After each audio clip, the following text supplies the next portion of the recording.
Hello everyone and welcome back to our YouTube channel Synova. কেমন আছো সবাই? আশা করি সবাই খুব ভালো আছো।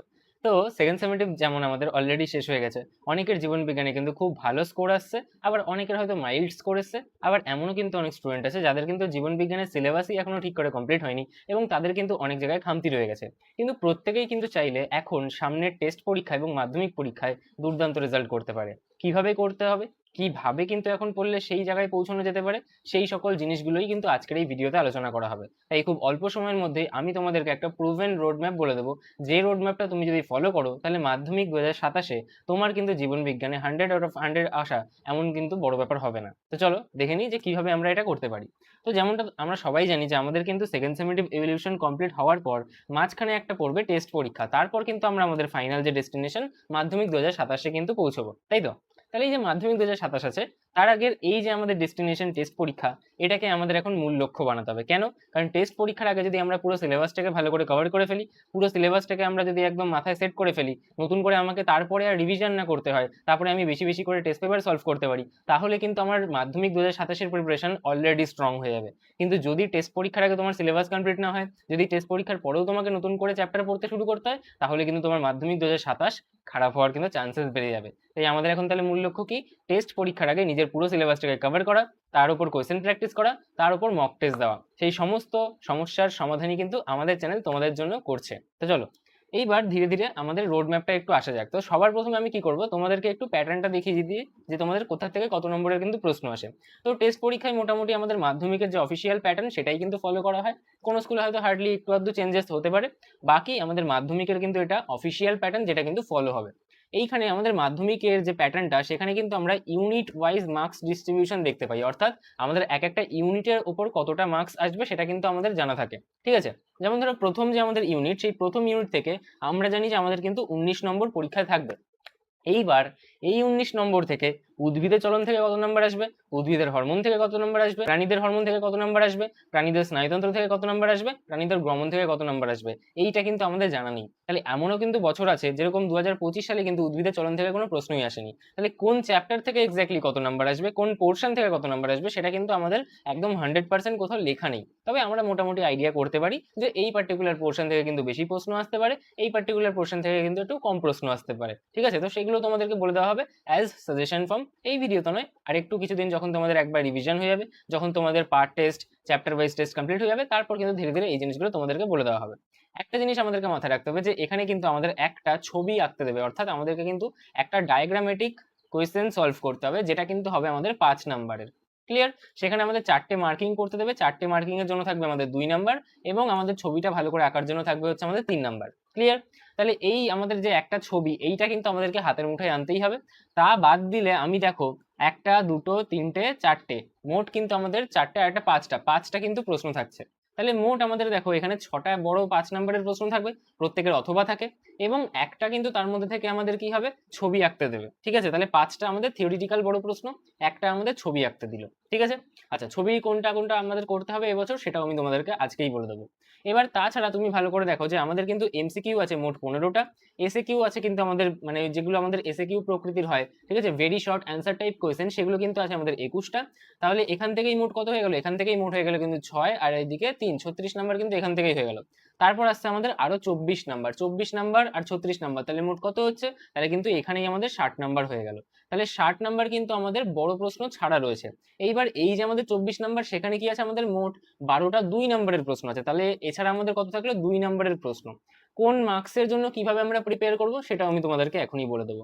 তাহলে মোটামুটি আমরা বুঝতে পারলাম যে দেখো এখানে আমাদের এই যে 5 নাম্বারের প্রশ্ন, সেটা লাস্ট যে চ্যাপ্টার সেখান থেকে দুটো আসবে, আর এই চ্যাপ্টার থেকে কোনো ছবি আসতে পারবে না। ঠিক আছে? তাহলে এই চ্যাপ্টার থেকে শুধুমাত্র তোমায় বাংলা রচনা লেখার মতো কিছু প্রশ্ন আসবে, কিছুটা হালকা কেমিস্ট্রির ছোঁয়া থাকবে নাইট্রোজেন চক্রতে। তাহলে এই যে লাস্টের ইউনিটটা আছে না, এখান থেকে এই দুটো 5 নাম্বারের প্রশ্ন পারা একদমই ইজি, জলের মতো ইজি, তুমি যদি ভালো করে পড়ো।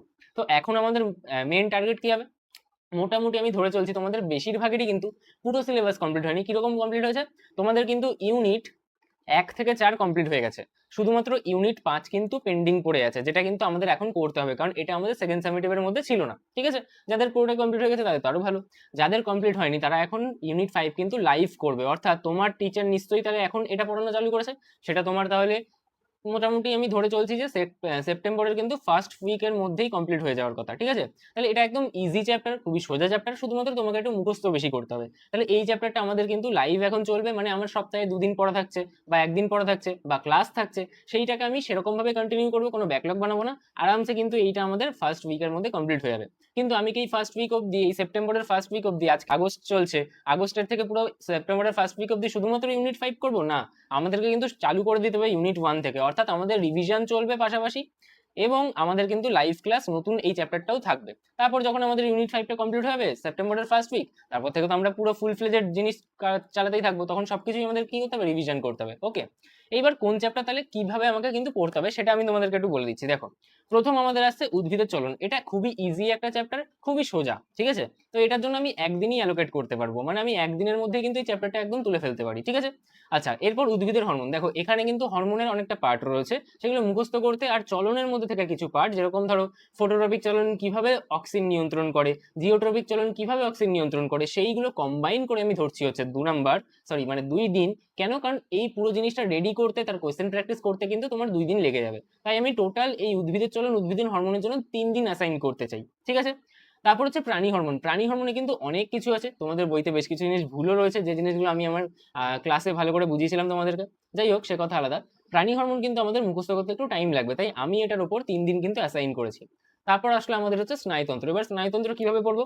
স্নায়ুতন্ত্রের একটা দেখবে কমন পার্ট থাকে, যেটা হচ্ছে আমাদের অ্যাকচুয়াল স্নায়ুতন্ত্র সম্পর্কিত আলোচনা, স্নায়ুতন্ত্র, প্রতিবর্ত পথ, সেই জিনিসগুলো কিন্তু তার মধ্যে আছে। একটা আছে স্নায়ুতন্ত্র, একটা আছে প্রতিবর্ত পথ, ঠিক আছে? এই পার্টগুলো কিন্তু আমাদের প্রথম পার্টের মধ্যে পড়ছে, এটা আমি একদিনে কমপ্লিট করব। তারপর আমি চলে আসবো আমাদের মস্তিষ্কতে, তারপর আমরা মানব মস্তিষ্ক সম্পর্কে জানবো দ্বিতীয় দিনে। তারপর আমরা থার্ড ডে কি করবো, তারপর আমরা মানব চক্ষু নিয়ে কিন্তু পড়বো। আমি এটার জন্য 2 দিন ধরেছিলাম, 2 দিনেও হবে না, এটা 3 দিনে ধরেছিলাম আমি, ঠিক আছে? কারণ 2 দিন তোমার পড়তে লাগবে, একদিন তোমার সেটাকে আবার রিভিশন করে প্র্যাকটিস করতে হবে, তাই 3 দিন। এইটার জন্য 1 দিন ধরেছিলাম, এটার জন্য 1 দিন ধরেছিলাম, তাই এখানটায় 5 দিন লেখা আছে। ক্লিয়ার? তো আমি মনে করি যে এইভাবে পড়লে তাহলেই তোমার সুবিধা হবে। আমি একটা ভেবে তারপর কিন্তু তোমাদের জন্য এই রুটিনটা বানিয়েছি, ঠিক আছে? তো তখন আমি এইটাই ভেবে রুটিনটা বানিয়েছিলাম, আর আমার মনে হয় যে তুমি যদি এরকম ভাবেই নিজের পড়াশোনাটাকে অ্যালাইন করো, তাহলে কিন্তু তোমারও সুবিধা হবে। কারণ তুমি একটা জিনিস বেশি তাড়াহুড়ো করে যদি পড়ে ফেলো, তাহলে কিন্তু সেই জিনিসটা তোমার মাথায় বেশি দিন থাকবে না, অ্যাজ কম্পেয়ার টু যেটার জন্য যতটা সময়ের প্রয়োজন, সেইটুকু সময় যদি আমরা দিয়ে পড়ি, তাহলে কিন্তু সেই জিনিসটা আমাদের মাথায় লং টার্ম রিটেন করবে। যদি আমি সেটার পরবর্তীকালে আবার তার কোয়েশ্চেন প্র্যাকটিস করি, তার মক টেস্ট দিই, ঠিক আছে? তাহলে সেটা আমার মাথা থেকে আর বেরোবে না। ওকে, আচ্ছা, তারপর হচ্ছে প্রাণীর গমন। প্রাণীর গমন খুবই ইজি একটা চ্যাপ্টার, আমাদের 2 দিন আমি কেন অ্যালোকেট করেছি, কারণ একদিন তোমার পড়তে লাগবে, ওখানে অনেকগুলো নাম আছে, ঠিক আছে? বাইসেপস, ট্রাইসেপস, অনেক নাম রয়েছে, সেই জিনিসগুলো একটু পড়তে, আত্মস্থ করতে কিন্তু একটু সময় লাগে, তাই আমি 2 দিন টাইম অ্যালোকেট করেছি। এখানকার মেজরিটি পোর্শন কিন্তু আমাদের ওই মুখস্থ করতে টাইমটা বেশি লাগবে, ঠিক আছে? কারণ একদিন পড়লেই সেদিন মুখস্থ হয়ে যাবে না, তাই আমি আরেকদিন দিচ্ছি, যাতে সেই দিন তুমি প্রথম দিন যেটা পড়লে শিখলে, পরের দিন সেটা আবার ঝালাই করে কিন্তু রিভাইজ করতে পারো, যার ফলে কিন্তু সেই মুখস্থটা স্ট্রং হয়। ক্লিয়ার? আচ্ছা, তারপর হচ্ছে কোষ বিভাজন, কোষচক্র। খুবই ভালো একটা চ্যাপ্টার, খুবই ইম্পর্টেন্ট একটা চ্যাপ্টার, ভবিষ্যতের জন্য কিন্তু খুবই ইম্পর্টেন্ট, ঠিক আছে? তাহলে কোষচক্র, কোষ বিভাজন, এটা আমাদেরকে বুঝে পড়তে হবে। তারপর কিন্তু এর মধ্যে অনেকগুলো ঘটনা আছে, এখান থেকে ছবি আসবে, কোন ছবি আসবে আমি সেটাও বলে দিচ্ছি। তো মোটামুটি আমি এটার উপর 5 দিন কিন্তু অ্যালোকেট করছি, কারণ এটা তোমার 3 দিন লেগে যাবে মোটামুটি ক্লাস দেখতে বা টিচারের কাছ থেকে বুঝতে, বা তোমার যদি আগে থেকে বোঝা থাকতে তাহলে সেই নোটসগুলোকে গো থ্রু করতে, তারপর তুমি ছবিগুলো প্র্যাকটিস করবে, তুমি কোয়েশ্চেন প্র্যাকটিস করবে, সব মিলিয়ে আমাদের মোটামুটি 5 দিন কিন্তু আমি এই চ্যাপ্টারের উপর খরচ করতে পারি। ঠিক আছে? তারপর হচ্ছে আমাদের জনন চ্যাপ্টার, খুবই ইজি চ্যাপ্টার কিন্তু একটু বড়, ঠিক আছে? তো যেহেতু এটা একটু লেন্দি চ্যাপ্টার, তাই আমি এর উপর 3 দিন অ্যাসাইন করেছি। কিভাবে আমরা এটাকে কমপ্লিট করব? প্রথম আমাদের অযৌন জননের যে পার্টটা, বা একদম শুরুতে আমাদের থাকবে যে জননের গুরুত্ব কি, ঠিক আছে, জনন কাকে বলে, সেই পার্টটা আমি প্রথম দিনে করব। দ্বিতীয় দিনে কি করব? দ্বিতীয় দিনে করব আমি আমার ভেজিটেটিভ প্রোপাগেশনের পার্টটা। আর থার্ড দিনে আমি কি করব? থার্ড দিনে আমি করব হচ্ছে এক তো যৌন জননের কিছু সামান্য পোর্শন আমি পড়েছি, সেটা দেখতে পারো। তাছাড়া তার পাশাপাশি আমাদেরকে কিন্তু ফার্নের যৌনক্রম, এটা প্র্যাকটিস করতে হবে। তার সাথে আমি কিন্তু কিছু পরিমাণ কোয়েশ্চেন প্র্যাকটিস করবো, যেগুলো আমি ডেইলি প্র্যাকটিস কোয়েশ্চেন শিট তোমাদেরকে দিই, সেগুলোকে তোমরা ভালো করে কিন্তু গো থ্রু করবে, ঠিক আছে? আচ্ছা, তাই আমি মোট কিন্তু 3 দিন ধরেছি এর পিছনে। সপুষ্পক উদ্ভিদের যৌন জনন যথেষ্ট ছোট চ্যাপ্টার এবং ইজি চ্যাপ্টার, তো এর পিছনে আমি 2 দিন ধরেছি। কেন 2 দিন ধরেছি? একদিন আমাদের লাগবে সমস্ত কিছু একটু বুঝতে, কিন্তু আমাদের দিনিশেকের যে পদ্ধতিগুলো, ওখানে যে অতগুলো আমাদের স্ট্রাকচার আছে, পরপর আমি যে ঘটনাগুলো হচ্ছে সেগুলো কিন্তু একটু মেমোরাইজ করতে আমার টাইম লাগবে, সেই জিনিসগুলো অ্যাডাপ্ট করতে আমার ব্রেনকে কিন্তু একটু সময় দিতে হবে, তাই আমি এখানে 2 দিন সময় দিয়েছি, ঠিক আছে? তারপর বৃদ্ধি বিকাশ, এটা তো মানে একবার যদি রিডিং করো তাহলেই কাজ চলে যাবে, কারণ এটা আমরা নিজেদের লাইফ থেকেই কিন্তু বানাতে পারি, ঠিক আছে? তো বৃদ্ধি বিকাশ মাত্র একদিনের মধ্যেই হবে। ইভেন আমার বলা উচিত যে এটা 1 থেকে 2 ঘন্টার চ্যাপ্টার, এর বেশি কিন্তু একে দেওয়ার কোনো প্রয়োজন পড়ে না। একটু ভালো করে বুঝে পড়বে তাহলেই হয়ে যাবে। আমার একটা ভিডিও আছে 1 ঘন্টারও সম্ভবত কম, ওইটা দেখে নেবে, ওর মধ্যেই সমস্ত কিছু শেষ হয়ে যাবে। এটা একদমই ইজি চ্যাপ্টার, তুমি যদি বই থেকেও ভালো করে পড়ো, বৃদ্ধি বিকাশের কনসেপ্টটা সামান্য বুঝে নাও তাহলেই কাজ চলে যাবে। বাকি ওই পরিণতি দশায় কোনটায় কি হয়, শৈশবে কি হয়, বার্ধক্যতে কি হয়, বয়ঃসন্ধিতে কি হয়, এগুলো তো তোমরাই জানো। আর বয়স্ক দাদুদেরও কি হয় সেটাও তোমরা বুঝতে পারো, তো সবই লিখতে পারবে, ঠিক আছে? তারপর আসি বংশগতি এবং জিনগত রোগ, সব থেকে মাথা ব্যথার একটা চ্যাপ্টার স্টুডেন্টদের জন্য। এবার যারা আমার কাছ থেকে পড়েছো, আশা করি তোমাদের এই মাথা ব্যথা দূর হয়ে গেছে, কারণ তোমাদের বামের সলিউশন আমিই করে দিয়েছি। তো এই বংশগতি জিনগত রোগ তোমাদেরকে বুঝে পড়তে হবে। যাদের একটুও ডাউট থাকবে, আমি বলবো যে কোনো একটা ভালো ক্লাস দেখো, আমার থেকে করতে পারো, অথবা তোমার টিউশন টিচারকে বলো যে এই বংশগতি জিনগত রোগ তোমাকে আরেকবার ভালো করে বুঝিয়ে দিতে। ভালো করে চ্যাপ্টারটা বোঝো। তোমার মোটামুটি বংশগতির পিছনে 3 দিন টাইম দাও। কি করে? প্রথম দিন তুমি বংশগতি সম্পর্কিত যে বিভিন্ন শব্দাবলীগুলো আছে, লোকাস, ক্রোমোজোম, ডিএনএ, জিন, সমস্ত কিছু, অ্যালিল, ঠিক আছে, এই সমস্ত জিনিসগুলো ভালো করে আগে বোঝো। দ্বিতীয় দিন তুমি একসংকর জনন নিয়ে বসো, তৃতীয় দিন তুমি দ্বিসংকর জনন নিয়ে বসো, তার সাথে সাথে যে ছোটখাটো পয়েন্টগুলো আছে সেগুলো তুমি কমপ্লিট করে ফেলো, ঠিক আছে? আর তারপর তুমি 2 দিন দেওয়া হচ্ছে আমাদের, একদিন জিনগত রোগে, পরের দিন সেগুলো চেকার বোর্ডগুলো ভালো করে সব মিক্স করে প্র্যাকটিস করে নিলে, বাকি কোশ্চেন সলভ করে, তাই আমি তার পিছনে আবার 2 দিন সময় দিয়েছি। তাহলে মোট কিন্তু আমি বংশগতি এবং জিনগত রোগকে আমি মোট 5 দিন দিচ্ছি, ঠিক আছে? বংশগতি আমার 3টে লেকচারে কমপ্লিট করা আছে, এবং জিনগত রোগ আমি একটা ভিডিওর মধ্যেই কিন্তু কমপ্লিট করেছি, একদম ডিটেলসে কমপ্লিট করেছি। ওর থেকে ডিটেলসে কোথাও পাবে না ইউটিউবে, বাংলাতে অন্তত পাবে না, ইংরেজিতেও আই থিঙ্ক পাবে না। আচ্ছা, তারপর হচ্ছে অভিব্যক্তি অভিযোজন, খুবই সোজা একটা চ্যাপ্টার, বাট অনেক কিন্তু ইনফরমেশন আছে, সেগুলো আমাদেরকে কিন্তু একটু মনে রাখতে হবে। স্টুডেন্টরা অভিযোজন কিন্তু সহজে লিখে ফেলে, ঠিকঠাক লিখে দেয়। অভিব্যক্তি থেকে আমি কিন্তু দেখেছি সবাই কিন্তু গুলিয়ে ফেলে। এই অভিব্যক্তির জন্য আমার পার্সোনাল রেকমেন্ডেশন থাকবে, এখান থেকে কিন্তু তোমাদের যে 5 মার্কসের প্রশ্নগুলো আসে, সেই 5 মার্কসের প্রশ্নগুলো এইদার পুরো 5 মার্কস আসতে পারে, যেরকম ধরো ল্যামার্কবাদ করতে বললো, ডারউইনবাদ করতে বললো, তোমার হৃৎপিণ্ডের গঠন আলোচনা করতে বললো একদম অভিব্যক্তির ইতিহাস থেকে, তো সেক্ষেত্রে তোমাদের কিন্তু পূর্ণ 5 নাম্বার আসতে পারে, অথবা 3+2 করে আসতে পারে, 2+3 করে আসতে পারে, 1+4, 4+1 করে কিন্তু আসতে পারে। তো আমার কথা হচ্ছে, তোমার যদি এই পার্টিকুলার পোর্শনগুলো মুখস্থ করতে একটুও সমস্যা হয়, তুমি এগুলোকে কিন্তু হাতে লিখে লিখে প্র্যাকটিস করো, স্পেশালি অভিব্যক্তির পার্টটা, কারণ অভিযোজনের পার্ট আমি মনে করি কিন্তু সোজা, স্টুডেন্টদেরও সোজা লাগে। তো অভিব্যক্তির পার্টগুলো একটু লিখে লিখে প্র্যাকটিস করতে পারো। আমি এর জন্য মোট ধরেছি অভিব্যক্তিতে 3 দিন, এবং অভিযোজন আমার মতে খুবই ইজি একটা পার্ট, সেটাকে তুমি একদিনের মধ্যেই কমপ্লিট করতে পারবে। এবং সবে সবে তুমি সেকেন্ড সামেটিভ ইভ্যালুয়েশন দিয়েছো, আমি আশা করি তুমি কিন্তু অলরেডি এটাকে একবার গো থ্রু করেছো, একবার পড়েছো, তোমার হালকা কিন্তু আইডিয়া এমনিও রয়েছে, ঠিক আছে? তারপর হচ্ছে নাইট্রোজেন চক্র, যেগুলো আমাদের এখনকার পার্ট। সত্যি বলতে এই যে পরের পার্টটা, এইটা তোমাদের এখন লাইভ কিন্তু চলার কথা। তো এটা তোমাদের টিচার যেরকম ভাবে টাইম নিয়ে তোমাদেরকে পড়াবে, সেভাবে তোমরা পড়বে। তবে যদি কেউ অলরেডি সিলেবাস শেষ করে থেকে, আর এখন তুমি কি করতে চাইছো, এখন তুমি রিভিশন করতে চাইছো, বা তোমার সিলেবাসটা তুমি এখনই করছো কিন্তু তুমি নিজের পেসে করতে চাইছো, যে তুমি ইউটিউব থেকে নিজে নিজে দেখে করতে চাইছো, তাহলে তুমি কিভাবে করবে? তুমি নাইট্রোজেন চক্রের পিছনে দাও একদিন, কারণ একদম ইজি একটা পার্ট, 1 ঘন্টার একটা ভিডিওর মধ্যেই কিন্তু কমপ্লিট হয়ে যাবে, বা জোর বেশি 1.5 ঘন্টা যেতে পারে, কারণ আমি এই জিনিসটাগুলোকে অনেকটা ডিটেলসে পড়াই। তারপর পরিবেশ দূষণ, পরিবেশ ও মানব জনসমষ্টি, একদমই ইজি পার্ট, যেটা কিন্তু ওই বাংলা রচনার মতো প্রশ্ন আসবে। 5 মার্কসের প্রশ্ন এখান থেকে আসবে টোটাল 2টো, তাহলে মোট কিন্তু আমাদের 10 মার্কস এই পার্ট থেকে কিন্তু ছাড়াই যাবে না, ঠিক আছে? পুরো এই যে পার্টটা আছে ইউনিট 5, এখান থেকে 10 নাম্বার আমাদের একদম যেন 10-এ 10 হয়, 10-এ 9ও যেন না হয়, কারণ এটা একদম ইজি পার্ট। এর মধ্যে সায়েন্স কম, এর মধ্যে বাংলা রচনা বেশি, এর মধ্যে কিন্তু কেমিস্ট্রির হালকা ছোঁয়া, নাইট্রোজেন চক্রে বেশি। ক্লিয়ার? আচ্ছা, এইবার হচ্ছে আমাদের কি জীববৈচিত্র্য সংরক্ষণ, এইটার জন্য কিন্তু আমাদের একটু টাইম দিতে হবে। কেন? 2 দিন লাগতে পারে, তোমার 3 দিনও লাগতে পারে। কেন?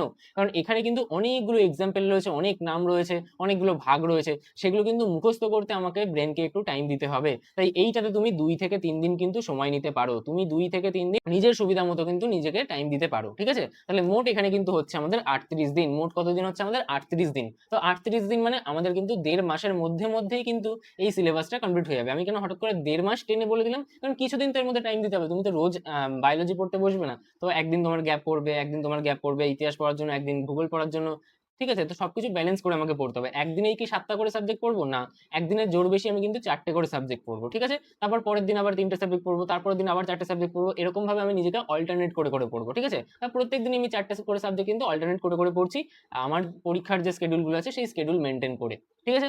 আচ্ছা, তাহলে এইবার প্রশ্ন হচ্ছে যে আমি তো সব বুঝলাম, তাহলে আমার 5 মার্কসের জন্য কি কি ছবি আমি রেডি করবো, তো বলে দাও দাদা। দেখো ছবি আমাদের সব থেকে বেশি একদম পুরো প্রায় 99% কিন্তু চান্সেস আসার, এবার কিসের 19% না 99% চান্সেস হচ্ছে তোমার চোখ আসবে। তাহলে চোখের ছবিটা ভালো করে প্র্যাকটিস করে ফেলবে, এটা হচ্ছে আমাদের চোখের ছবি, ঠিক আছে। তারপর আর কি কি প্র্যাকটিস করবো দাদা, শুধুমাত্র চোখ করে চলে যাবো না, বাকিগুলো প্র্যাকটিস করো। কি কি? এক তো হচ্ছে প্রতিবর্ত পাত, ঠিক আছে, এটা আসার চান্সেস কত, এটা আসার চান্সেস হচ্ছে 90%, ঠিক আছে। তারপর আর কি কি প্র্যাকটিস করবো, আর আচ্ছা প্রতিবর্ত পথ এখানে আই থিঙ্ক দুবার হয়ে গেছে, তো 1 সেকেন্ড আমি ডিলিট করে ফেলি। তারপর তুমি এখানে কি করবে, তুমি আর দুটো, 1 সেকেন্ড, এখানে কি একটাই চলে এসছে, না দুটো এসছে, আচ্ছা। আর দুটো জিনিস তুমি প্র্যাকটিস করবে, একটা হচ্ছে প্রাণী কোষের ক্ষেত্রে আমি মেটাফেজ দশায় কি কি ঘটে সেগুলোর চিহ্নিতকরণ, ঠিক আছে। তাহলে এইটা কিন্তু আমাদের কি, এটা আমাদের কিন্তু প্রাণী কোষে মেটাফেজ, এইটা তুমি একটু প্র্যাকটিস করবে। এবং তাছাড়া তুমি কি প্র্যাকটিস করবে, প্রাণী কোষে অ্যানাফেজ, ঠিক আছে। তাহলে এই যে প্রাণী কোষে মেটাফেজ এবং অ্যানাফেজ, এগুলোতে কি কি হয় সেগুলো কিন্তু আমাদেরকে একটু জানতে হবে। মেটাফেজে মনে রাখবে, মেটাফেজ মানে হচ্ছে মোটা ফেজ, তার মানে এই ক্রোমোজোম গুলো কিন্তু একদম পূর্ণ ঘনীভূত হয়ে যাবে এবং এগুলো মোটা হয়ে যাবে, স্পষ্ট দেখা যাবে সব থেকে, ঠিক আছে। আর অ্যানাফেজে মনে রাখবে, এই যে এ দিয়ে আমি লিখি কি অ্যানাফেজ, ঠিক আছে। তাহলে এ দিয়ে কি হয়, আলাদা আলাদা হয়ে যাওয়া, কি হয়, এ দিয়ে আলাদা আলাদা হয়ে যাওয়া।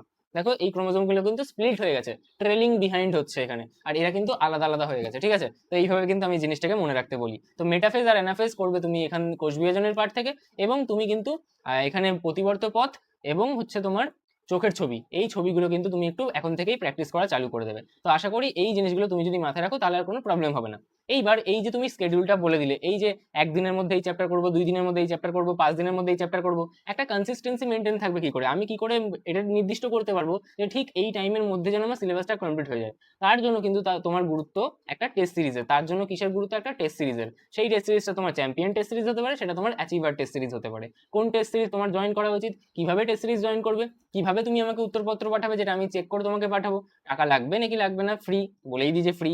তো কিভাবে এগুলো জয়েন করবে তার উপর অলরেডি ভিডিও দেওয়া আছে চ্যানেলে, তুমি সেখান থেকে কিন্তু গো থ্রু করতে পারো, ঠিক আছে। এই সমস্ত ডিটেলস গুলো কিন্তু তুমি সেখানে পেয়ে যাবে, ঠিক আছে।